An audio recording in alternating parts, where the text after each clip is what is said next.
bienvenue sur la chaîne officielle Actualité Monde. C'est un pari risqué.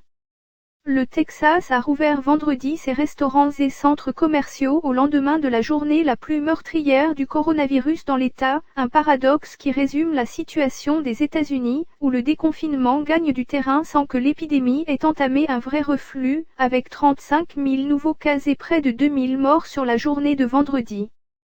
Avec le Texas, le plus important à redémarrer à la fois par sa taille, sa population et son économie, ce sont près de la moitié des 50 États américains principalement ceux dirigés par des gouverneurs républicains qui ont commencé ou s'apprêtent à lever les restrictions. 25% de la clientèle autorisée.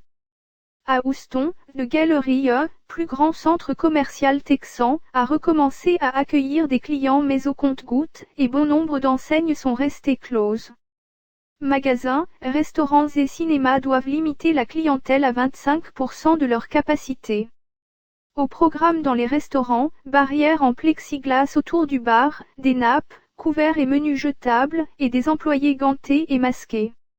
De plus en plus impatient, à 6 mois de la présidentielle, de voir l'économie sortir de l'hibernation dans laquelle l'ont plongé les mesures pour endiguer le virus, Donald Trump a salué la réouverture décidée par le gouverneur républicain du Texas, Greg Abbott. Le président américain s'en est en revanche pris vendredi à celle du Michigan, la démocrate Gretchen Whitmer, au lendemain de l'irruption dans le Capitole de cet État durement touché par la maladie de manifestants armés réclamant l'assouplissement des restrictions.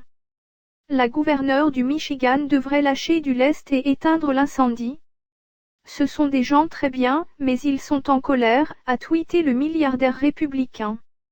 En Californie, plusieurs centaines de personnes ont manifesté à Huntington Beach contre la fermeture de la plage imposée par le gouverneur démocrate Gavin Newsom.